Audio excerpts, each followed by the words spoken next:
Bismillah. Assalamualaikum warahmatullahi wabarakatuh. Innal hamdalillah nahmaduhu wa nasta'inuhu wa nastaghfiruh wa na'udzu billahi min shururi anfusina wa min sayyiati a'malina. May yahdihillahu fala mudilla lahu wa may yudlil fala hadiya lahu. Asyhadu an la ilaha illallah wahdahu la syarika lahu wa asyhadu anna Muhammadan abduhu wa rasuluhu la nabiyya ba'dahu. Wallahu ta'ala fil Qur'anil Karim, a'udzu billahi minasy syaithanir rajim. Ya ayyuhalladzina amanu taqullaha haqqa tuqatih wa la tamutunna illa wa antum muslimun. Ya ayyuhan nas ittaqu rabbakum alladzi khalaqakum min nafsin wahidah wa khalaqa minha zawjaha wa batha minhuma rijalan katsiran wa nisaa'a wattaqullaha alladzi tasaaluna bihi wal arham innallaha kana 'alaikum raqiba. Amma ba'd. Bapak Ibu jamaah subuh Mushola Al-Ittihad yang semoga senantiasa dirahmati oleh Allah Subhanahu wa taala. Kembali kita melanjutkan pembahasan kita yang mungkin terakhir itu di bulan lalu ya. Kalau nggak salah di akhir Juli di tanggal 28. Yang pembahasan menariknya itu adalah boleh nggak kita tidur di masjid ya, kalau nggak salah. Nah sekarang kita sedikit lanjutkan sedikit lagi tentang adab-adab menuju masjid ya. Kita belum masuk dan nanti kita lihat ya apakah masuk di pembahasan sholat atau tidak. Namun kita lanjutkan sedikit tentang adab-adab menuju ke masjid. Di antara diskusi yang di bulan lalu adalah bahwasannya Nabi SAW itu dikabarkan bahwa beliau pernah tidur sambil terlentang, di mana kaki kanan beliau menumpu di atas kaki kiri. Namun ini adalah hukumnya menunjukkan kebolehan. Bukan maknanya bahwasanya habis sholat langsung tiduran, enggak gitu ya. Nah, tinggal kemarin kita diskusi di 28 Juli di bulan yang lalu bahwasanya ya tergantung kondisi mushola atau masjidnya. Adapun kalau masjid jami ya kadangkala mungkin dia punya tempat tersendiri yang dimana untuk beristirahat dari orang-orang yang melakukan perjalanan safar yang jauh. Tapi kalau misalnya masjid atau tempat sholat yang areanya terbatas, misalnya di bandara gitu ya, maka seringkali kita lihat larangan bahwasannya tidak boleh tidur di masjid karena satu dan lain hal areanya terbatas, bisa jadi membuat tempat sholatnya itu tidak bersih dan seterusnya. Maka itu kembali kepada keadaan mushola atau masjid tertentu dan juga melihat kebijakan dari DKM. Maka salah satunya mungkin bukan dilarang tapi sebaiknya gitu ya, sebaiknya kemarin kalau kita diskusi mengenai hal tersebut. Sekarang kita lanjutkan.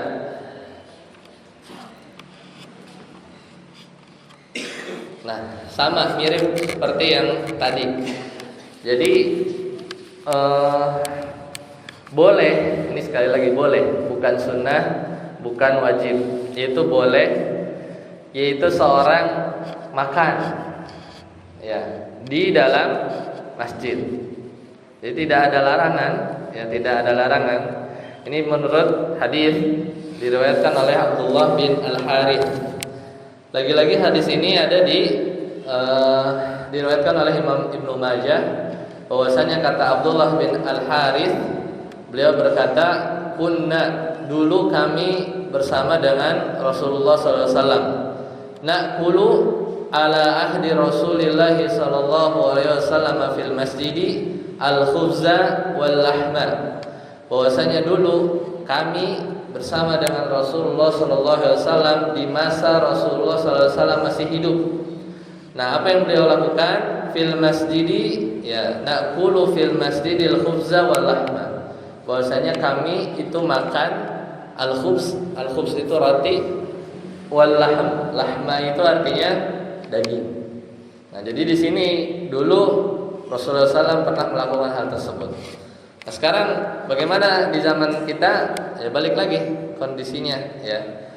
Karena secara asal masjid ini bukan tempat makan, namun Nabi SAW pernah melakukan. Maka ini sesuatu perkara yang boleh. Ya selama ya apa keadaannya memungkinkan dan juga mungkin tidak ada tempat yang lain. Ya, adapun kalau areanya luas ya bisa di pelataran masjid, ya bisa di pelataran mushola ya. Tapi kalau pun di dalam itu tidak berdosa. Ya mungkin khawatiran kotor atau yang lain itu resikonya pasti ada dan itu diatur atau di manage resiko tersebut dengan aturan-aturan yang biasanya dibuat oleh DKM. Nah, selanjutnya adalah ketika kita ke masjid itu diantara adabnya adalah menampakkan pakaian yang terbaik. Ya, menampakkan pakaian yang terbaik. Lebih-lebih ketika sholat Jumat dan sholat Id.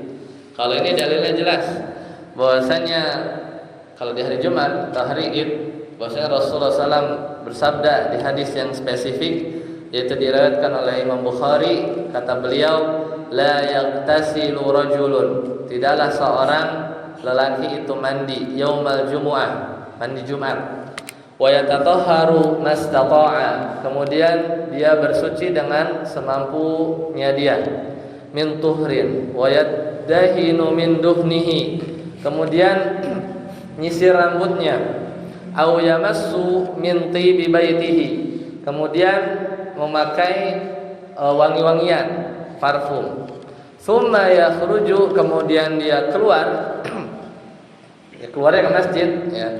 Tsumma yakhruju fala yufarriqu baina itsnain, kemudian dia keluar menuju masjid tidak memisahkan. Ketika nyampe di masjid itu kan biasanya udah ada orang yang duduk ya. Udah ada orang yang duduk nunggu sholat Jumat. Maka di sini kata beliau, "Tsumma yakhruju fala yufarriqu baina itsnain", kemudian dia keluar menuju masjid dan tidak memisahkan antara tempat duduk salah satu dari dua orang. Jadi enggak itu ya. Kalau bisa cari yang kosong. Di sini lafaz hadisnya seperti itu. Jadi tidak membelah orang yang lagi duduk gitu, mengganggu gitu maksudnya ya. Paham ya maksudnya ya? Kadang kan udah penuh, yang kosong di sana. Dan mungkin ada jalan-jalan yang tanpa yufarriqu bainatsnain, memisahkan antara dua. Summa yusalli, kemudian dia salat tahiyatul masjid. Ma kutibala. Summa yunsitu, kemudian dia diam. Idza takallama al-imamu, kemudian dia diam ketika imam berkhutbah. Illa, maka ganjarannya apa? Illa ghufira lahu ma bainahu wa bainal jumu'atil ukhra, kecuali dia akan diampuni oleh Allah Subhanahu wa taala, yaitu dosa antara Jumat hari itu wa bainal jumu'atil ukhra, dengan Jumat berikutnya. Ya, berikutnya. Di sini kalau kita sering dengar faidah bahwasanya dihapus dosa yang lalu, kan kebayang ya. Yang lalu kan udah terjadi, dan dosa yang akan datang itu yang kadang nggak kebayang. Pernah dengar kan banyak amalan atau di antara amalan-amalan di agama kita yang faidahnya atau ganjarannya itu adalah menghapus dosa yang lalu, itu kan kebayang. Misalnya salah satu puasa menghapus dosa setahun yang lalu. Nah, yang bingung itu menghapus dosa setahun yang akan datang. Itu gimana menafsirkannya? Di sini illa ghufira lahu ma bainahu, antara hari Jumat hari itu wa bainal jum'atil ukhra, dan sampai Jumat berikutnya, bukan ke belakang, ke depan. Nah, maka untuk menafsirkan pahala-pahala yang model begini, di antara penjelasan para ulama, kalau yang dimaksud dengan menghapus dosa ke depan, mau satu Jumat ke depan atau satu tahun ke depan, itu maknanya adalah satu, ya memang benar dosanya itu diampuni, ya dosanya itu diampuni. Namun yang lebih masyhur yang kedua adalah bahwasanya maknanya adalah orang tersebut Allah berikan taufik dan hidayah sehingga dalam 1 Jumat ke depan atau 1 tahun ke depan dia senantiasa meninggalkan dosa-dosa kecil. Jadi diberikan Allah petunjuk bahwasanya ya udah soleh aja, ya amalan-amalan. Itu cara memaknai makna dosa, menghapus dosa yang akan datang. Seperti itu. Kalau memaknai makna diampuni dosa 1 tahun ke belakang, itu jelas kata para ulama dosa yang diampuni adalah dosa-dosa kecil. Adapun dosa-dosa besar itu tidaklah diampuni kecuali seorang itu harus bertaubat dengan taubatan nasuha. Gimana caranya? Ya astagfirullah wa atubu ilaihi. Jadi harus ada niat dia mau taubat terhadap dosa besar yang dia ingat. Ya, dia ingat. Tapi kalau dosa-dosa kecil itu kadang, contoh yang kecil tuh lagi naik motor gitu kan. Kemudian di depan ngelihat aurat perempuan, ada seorang wanita yang tidak pakai kerudung. Dosa enggak? Dosa. Mungkin sekarang kita tidak menganggap sepele ya, menganggap sepele dosa melihat rambut wanita yang terurai. Saking sepelenya kayak biasa, padahal itu dosa kecil. Ya. Kalau diterusin lama-lama yang dosa kecil lumpuh jadi dosa besar. Tapi yang diampuni dari dosa-dosa yang biasanya disebutkan di ganjaran amalan-amalan pahala itu dosa kecil. Ya, dosa kecil. Allahu a'lam bishawab. Selanjutnya, tidak boleh keluar dari tempat sholat. Dia udah datang nih duluan ketika azan dikumandangkan. Jadi dia udah di dalam, pas azan dia pergi gitu ya. Nah ini menarik. Mungkin situasinya. Karena bisa jadi ada kejadian seperti itu. Nah, tapi di sini kita lihat dulu. Jadi tidak selayaknya bagi seseorang yang sudah ada di dalam masjid, ya, padahal azan ini dikumandangkan, dia keluar. Nah, ini nggak boleh. Perbuatan ini mendapat hukum dari para ulama itu sampai derajatnya makruh. Jadi kalau udah di dalam, kemudian azan, pas azan dia pergi, atau pas udah azan selesai dia pergi. Nah ini perbuatan model begini sampai ini dihukumi oleh para ulama makruh. Dalilnya apa? Ada hadis diriwayatkan oleh Imam Muslim dari Abu Syatha Salim bin Al-Aswad. Kata beliau, kunna qu'udan. Dulu kami para sahabat lagi duduk-duduk fil masjidi ma'abi Hurairah, bareng sama Abu Hurairah. Fa'adzana al-mu'adzinu, kemudian muadzin mengumandangkan azan. Faqama rajulun minal masjidi yamshi fa'atba'ahu Abu Hurairah. Ketika azan muadzin tadi, setelah itu ada laki-laki yang diri, ya. Faqama rajulun minal masjidi yamshi fa'atba'ahu Abu Hurairah. Jadi Abu Hurairah itu melihat ada satu orang lelaki diri. Ketika melihat satu orang lelaki yang berdiri ini, Abu Hurairah ngawasin dia. Mau kemana ya? Mau kemana? Padahal azan sudah berkumandang. Fa'atba'ahu Abu Hurairah basarahu. Jadi diawasi. Hatta kharaja minal masjid. Sampai lelaki itu keluar dari masjid. Faqala Abu Hurairah, kemudian Abu Hurairah, masih ingat ya? Abu Hurairah ini sahabat Nabi yang riwayat hadisnya cukup banyak. Tidak heran karena beliau itu adalah ahlus suffah. Jadi memang tinggalnya itu di masjid ya, tinggalnya di masjid.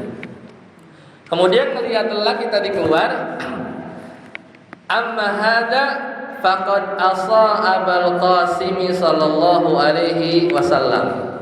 Maka ketika melihat lelaki tadi keluar, Maka kata Abu Hurairah, adapun orang ini maka dia telah menyelisihi Abul Qasim sallallahu alaihi wasallam. Nama lain dari Nabi Muhammad sallallahu alaihi wasallam, ya nama kunyah, nama Nabi Muhammad sallallahu alaihi wasallam salah satunya adalah Abu Qasim. Abu Qasim karena Nabi punya anak namanya Qasim. Ya, jadi sampai-sampai Abu Hurairah bilang begitu. Maka orang yang model begini yang tadi keluar dari masjid sedangkan azan sudah dikumandangkan, maka dia telah menyelisihi Rasulullah sallallahu alaihi wasallam. Maka derajatnya makruh ya. Maka derajatnya makruh. Lah kan saya kebelet gitu ya. Atau ya lupa matiin kompor gitu. Nah, itu lain cerita ya. Lain cerita. Di sini keluar tanpa uzur ya, tanpa ada uzur yang jelas. Jadi, mau keluar aja gitu ya. Mau keluar aja. Jadi karena diantara penjelasan yang lain adalah itu seperti apa yang dilakukan setan. Benar nggak? Pernah ya saya sampaikan hadisnya, ketika azan berkumandang itu setan gimana? Lari sejauh-jauhnya kan. Tapi pas sudah la ilaha illallah dia balik lagi ke masjid buat ganggu kita yang lagi sholat supaya nggak khusyuk dalam sholat. Jadi mirip kan? Nah itu diantara kenapa keluar dari masjid ya ketika azan sudah dikumandangkan tanpa ada uzur atau alasan yang jelas. Wallahu a'lam bishawab. Selesai. Sampai di sini itu diantara pembahasan tentang adab-adab menuju ke masjid ya dan kondisi-kondisinya. Baik, sampai sini ada pertanyaan sebelum kita masuk ke pembahasan tentang khusyuk. Silakan kalau ada pertanyaan dari Bapak dan Ibu sekalian.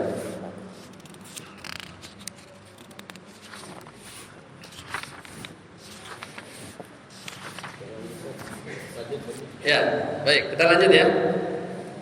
Nah, ngomong-ngomong tentang tadi yang setannya lari balik lagi, itu ada hadis yang panjang ya, berkaitan dengan ketika kita bangun tidur ya, kita diminta untuk baca doa dulu. Alhamdulillahilladzi ahyana ba'dama amatana wa ilaihin nusur, satu ikatan lepas.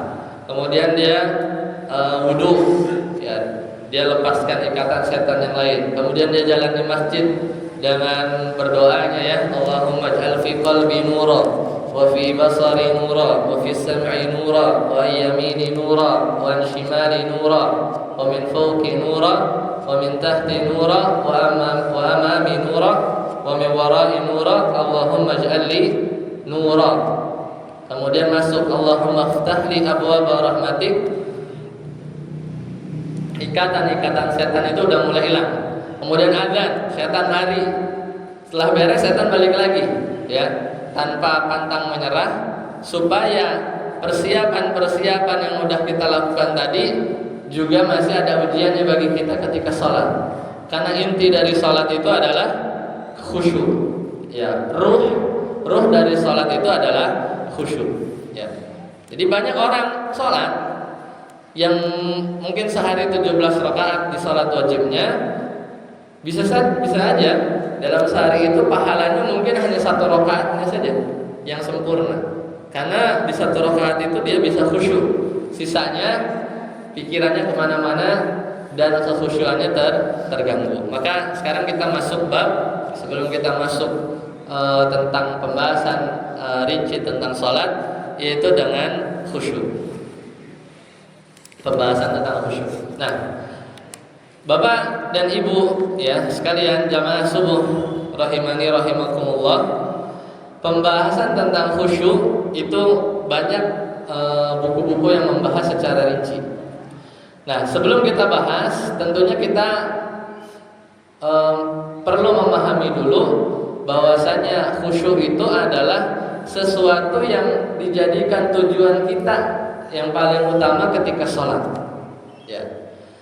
Dan ini malah ruhnya dan malah intinya ya, dari segala sesuatu, mulai dari persiapan kita wudu kemarin ya di pertemuan awal, mulai dari adab-adab menuju ke masjid ini senantiasa supaya kita bisa khusyuk ya dalam sholat.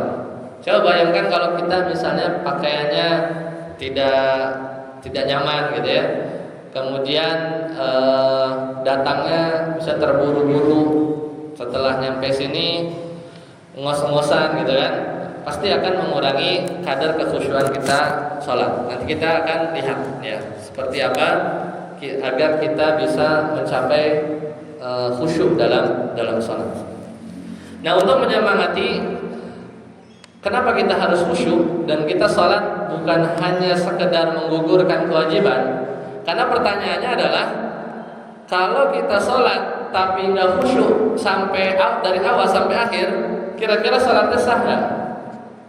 Sah aja, ya sah sebagaimana kita menggugurkan kewajiban. Cuman rugi, ya karena kita tidak mendapatkan ruh sholat tersebut. Tapi sah, ya. Ada orang dia sholat gerakannya pas, rukun-rukunnya tidak ada yang terlewat, kemudian tapi nggak khusyuk. Nah ini hanya rugi saja, dia rugi ya dari sholat yang dia lakukan. Nah sekarang keutamaan khusyuk. Khusyuk ini adalah ciri penghuni surga Firdaus ya. Jadi orang yang sholatnya khusyuk atau diantara ciri-ciri penghuni surga Firdaus adalah ketika di dunia dia itu dalam beribadahnya khusyuk. Dari mana? Allah Ta'ala berfirman, qad aflahal mu'minun alladzina hum fi salatihim khashi'un walladzina hum 'anil lagwi mu'ridun walladzina hum lizzakati fa'ilun dan seterusnya. Kata Allah Ta'ala, qad aflahal mu'minun, ya sungguh beruntung orang-orang beriman, alladzihum fi salatihim khashi'un, yaitu ketika dalam salatnya mereka itu khusyuk. Ya, mereka itu khusyuk. Panjang kan ya? Kan ini namanya surat Al-Mu'minun. Surat Al-Mu'minun itu yang ngejelasin ciri-ciri orang beriman. Nomor 1 kalau di ayat nomor 2 ya, nomor 1-nya kan qad aflahal mu'minun alladzina hum fi salatihim khashi'un. Nomor 1-nya itu. Nomor 1-nya nih, 1. Walladzina hum 'anil lagwi mu'ridun. 2. Walladzina hum lizakati fa'ilun. Kalau zakat dia tunaikan. Walladzina hum li furujihim hafizun. Ciri-ciri orang beriman nih di surat Al-Mu'minun. Itu kemaluannya dijaga.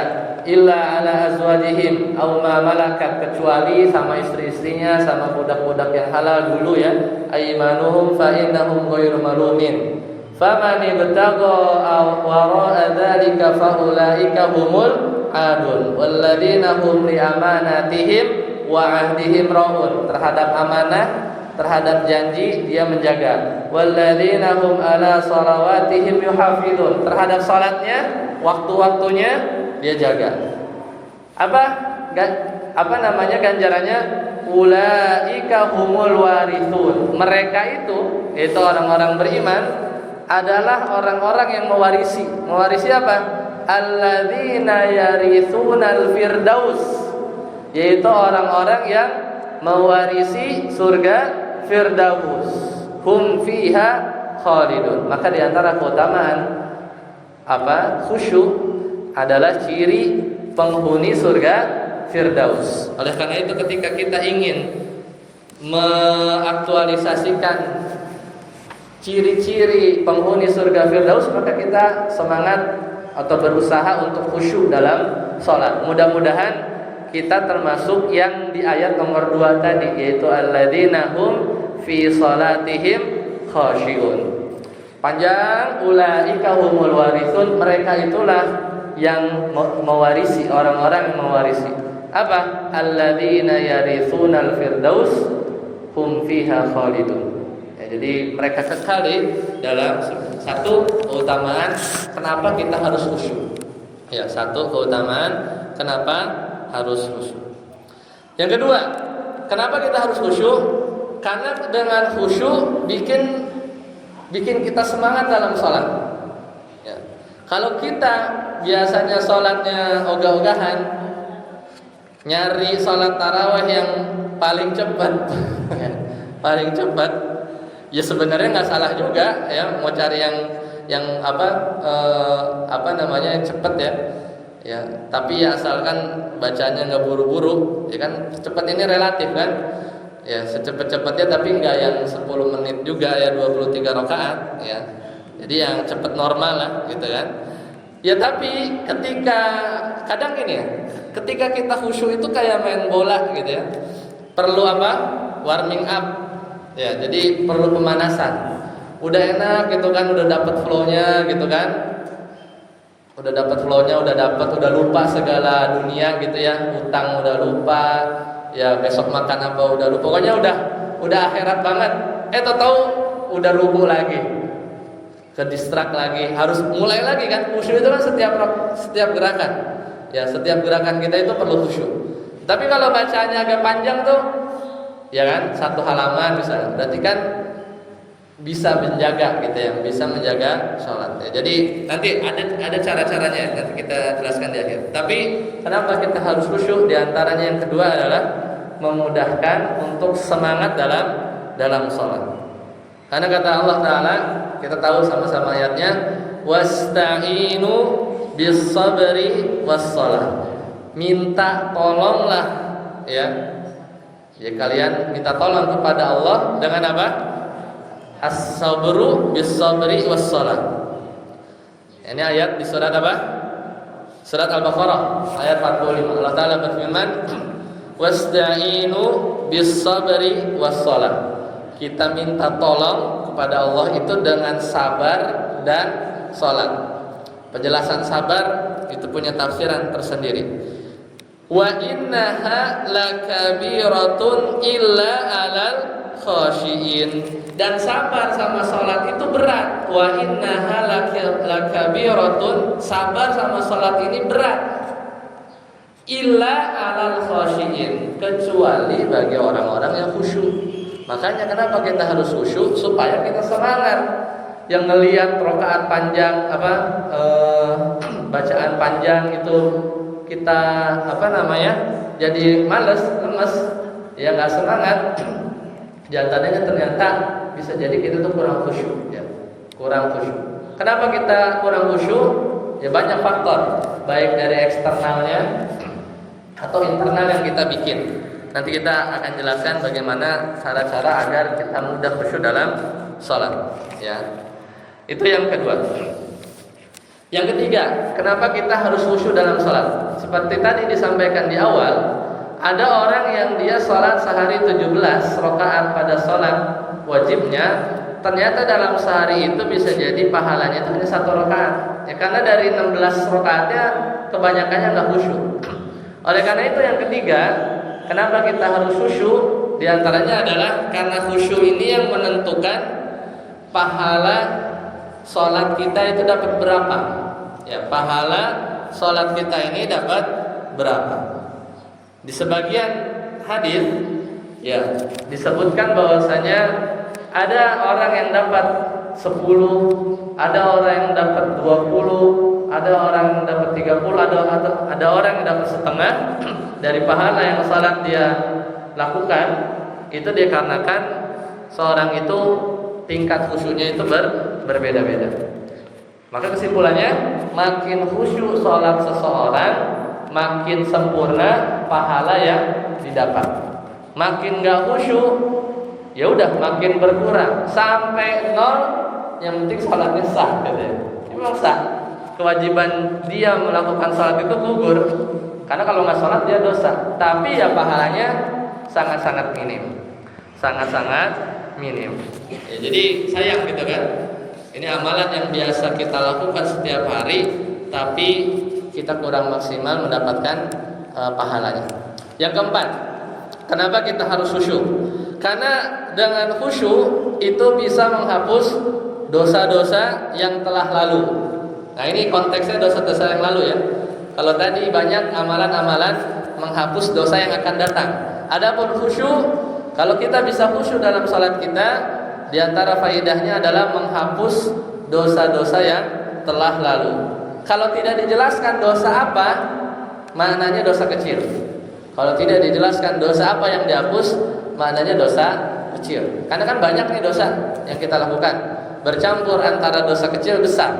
Adapun yang dihapus secara otomatis yang kadang kita nggak ingat satu persatu, dosa mana ya yang kita ngelihat tadi ya, aurat wanita, dosa mana ya nyakitin orang ya dengan lisan kita, saking banyaknya sampai lupa mana orang yang kita gibahin gitu kan, mana orang yang kita sakiti hatinya dengan lisan kita, ya maka yang kayak gitu-gitu yang dosa-dosa kecil tadi ya.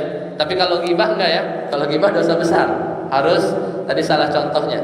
Kalau gibah itu dosa besar. Dosa besar itu definisinya adalah dosa yang Allah dan Rasulnya itu sebutkan azab secara spesifik, ya, azab secara spesifik. Baik itu ditakut-takutin dengan neraka, disama-samain sama hal yang mengerikan dari neraka, atau dibilang sama Nabi bukan golonganku begini dan begitu, atau dijelasin detail bahwa hukumannya di neraka diapain, ada yang diikat, ada yang apa itu. Kalau kita nemu dosa yang spesifik sekali azabnya, itu pasti dosa besar. Itu definisinya. Ada banyak, lebih dari 72.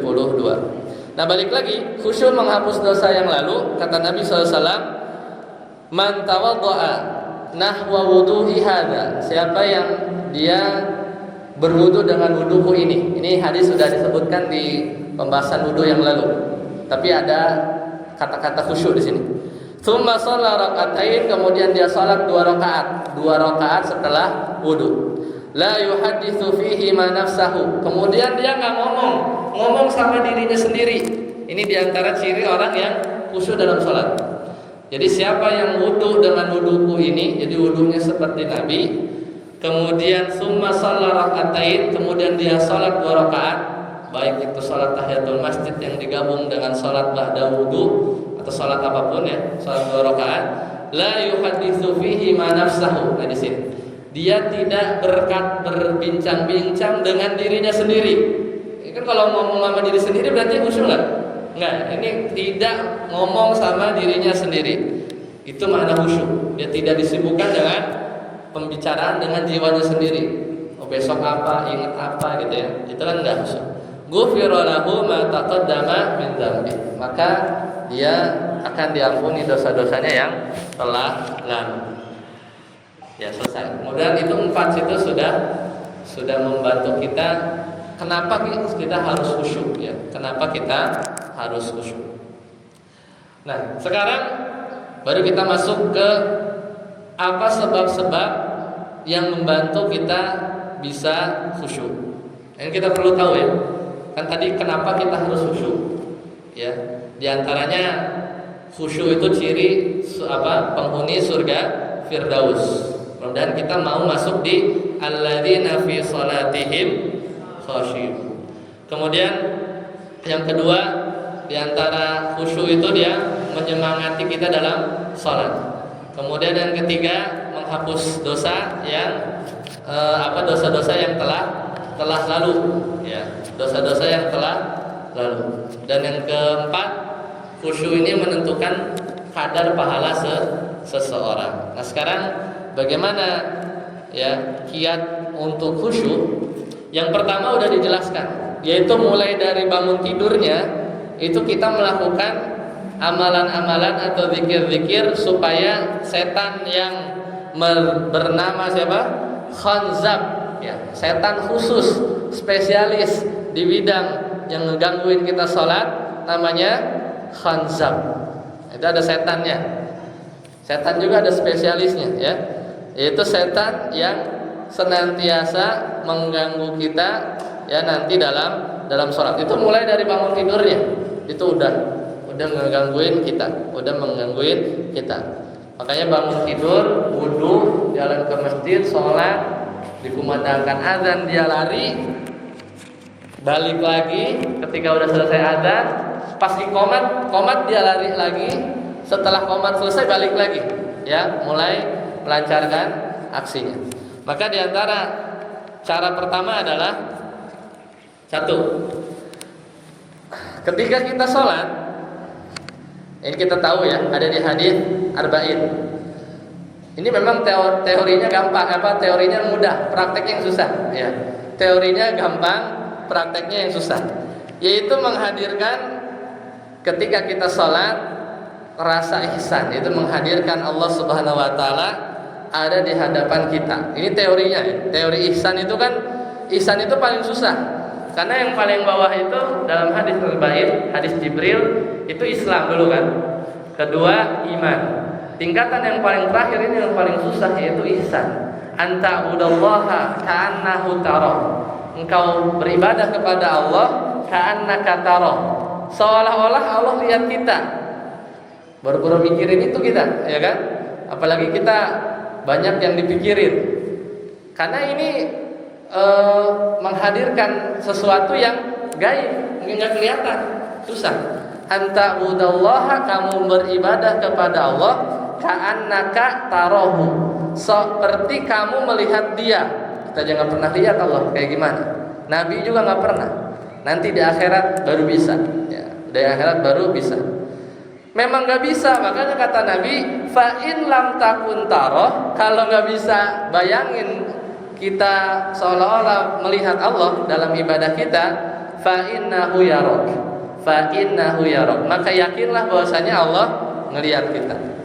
Nah, ini kan susah, ini perlu keimanan, ya, keimanan yang tinggi, ya.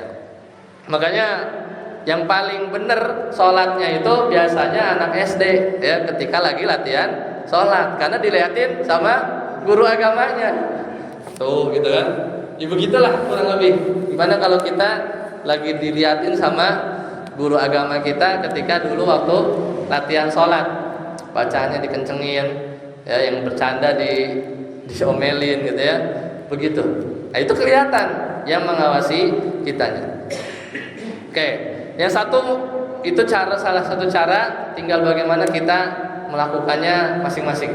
Nah, yang kedua mungkin yang lebih agak lebih mudah. Biasanya ini juga dilakukan oleh sebagian imam, ya. Ketika dia memulai sholat, sebelum dia mulai, biasanya kan istawu, ya, lurus, ya, istawu atau sawu sufufakum, ya, luruskan saf kalian, ya. Istawu wa'tadilu, lurus dan rapat.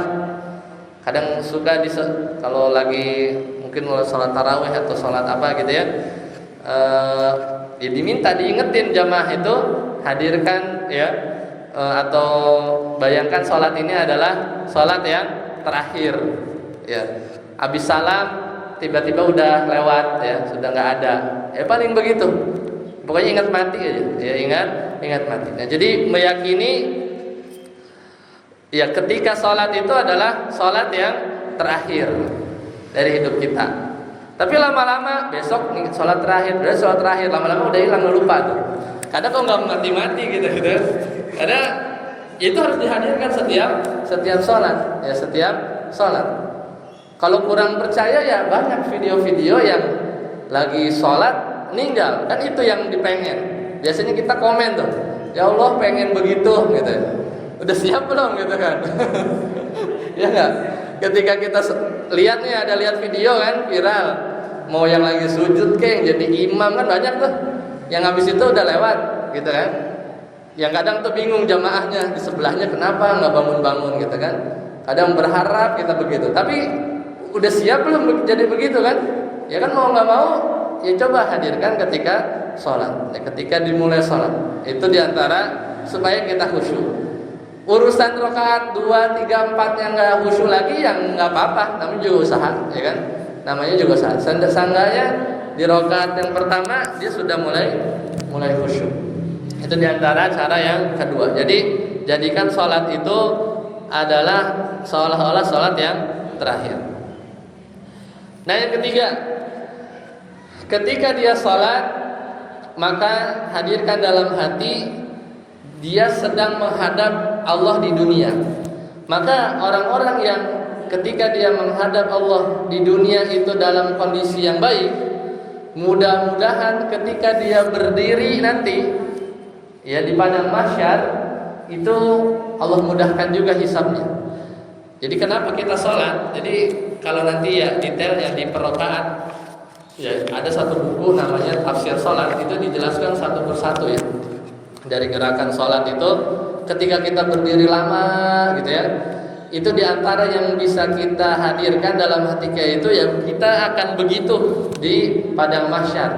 Bahkan bukan hitungan jam 2 jam, kayak sholat tarawih juga nggak selama itu kadang ya.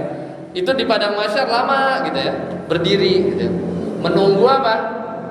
Menunggu ditegakkan hari yaumul hisab. Lama diri kan di padang mahsyar. Ya kayak begitulah kurang lebih kita sholat. Karena biasanya sholat itu yang paling lama durasinya diri ya daripada yang lain. Namanya juga koma, iqomah. Koma itu artinya diri. Ya, koma itu diri. Yang keempat, ya meyakini bahwa ketika kita sholat, zikir-zikir yang kita baca, baik ketika ruku, sujud, itu seolah-olah kita sedang bermunajat. Jadi kata Nabi SAW, Inna ahadakum idza qama fi salatihi fa innahu yunaji rabbah. Adalah orang yang dia sedang sholat, dalam sholatnya sesungguhnya dia itu sedang bermunajat. Bermunajat itu bahasa gampangnya ngobrol, berbincang. Cuman dengan Rabb, jadi istilahnya munajat. Ya, yunaji rabbahu. Jadi kita, makanya kan ada hadis ketika kita baca Al-Fatihah, itu di masing-masing ayatnya Alhamdulillahirabbil alamin Ar-Rahmanir Rahim. Maka Allah menjawab, hambaku telah memuji aku dan seterusnya sampai amin. Ya di situ hadis yang panjang tentang bahwasanya Allah memang menjawab ya zikir-zikir yang kita lakukan ya kita lakukan dalam salat. Nah, yang kelima dan keenam ya di antara cara agar kita khusyuk adalah mau nggak mau kita harus paham bacaan salat kita. Ini salah satu cara ya kita agar khusyuk. Di buku yang mungkin lain kesempatan kita bahas, ya, bukunya agak tebal, itu judulnya Tafsir Sholat. Cara teknisnya, ini kan tadi teori ya, teknis khusyuk itu cuma 2 sebenarnya. Fokus di gerakan sama fokus di bacaan. Teknisnya begitu. Ini kan teorinya ya. Dalam buku Tafsir Sholat ya, agak tebal. Mungkin lain kali kita bahas. Teknisnya itu adalah fokus di gerakan, fokus di bacaan. Fokus di gerakan itu benar-benar menghayati detik per detik kita berubah gerakan dari satu yang lain. Kemudian ketika sudah sampai posisinya, kita fokus di posisi itu, gitu ya. Jadi kita mikir kita tuh lagi ngapain, tangan kita di mana, kaki kita di mana, itu satu. Yang kedua, teknis yang kedua adalah fokus di bacaan. Jadi lafaz per lafaz ya. Subhana rabbiyal a'la wa bihamdihi. Subhana rabbiyal azim wa bihamdihi. Pikirin aja itu. Pikirin itu. Kalau level belum tahu artinya ya kita bayangin tuh lafaz-lafaz. Tapi kalau sudah tahu maknanya lebih dihadirkan lagi. Subhana rabbiyal a'la wa bihamdihi. Berarti maha suci Allah, yaitu yang maha tinggi, sedangkan kita lagi sujud. Posisi paling rendah. Kau mikirin setiap gerakan. Makanya kata Nabi SAW, sholat itu sibuk. Ya, sholat itu sibuk. Makanya nggak heran ada sahabat Nabi lagi sholat, dia dipanah 1 kaki nggak kerasa, 2 dia ribat itu penjaga perbatasan. Sholat nih, slep ya, panah 1, 2 nggak dirasa. Ya, kalau kita ada motor lewat juga langsung ganggu khusyuk aja kan, gitu kan. Ya kita 1 panah sahabat. Makanya kata Nabi SAW, sholat itu sibuk, udah sibuk. Makanya aneh ya, orang yang nggak khusyuk, mungkin sahabat zaman sekarang melihat kita aneh kali ya. Sholat itu udah sibuk, kok bisa mikirin yang lain gitu ya. Kok bisa mikirin yang lain. Makanya kita kurang fokus aja di 2 itu, di gerakan sama di bacaan. itu intinya itu. Cuman teknisnya mungkin lain kesempatan kita bahas. Mungkin sampai sini dulu ya apa yang kita bahas hari ini. Ya, diantara kenapa kita harus khusyuk ya, dan bagaimana cara khusyuk itu sudah detail. Mudah-mudahan di pekan selanjutnya kita sudah masuk di bab tentang sholat ya.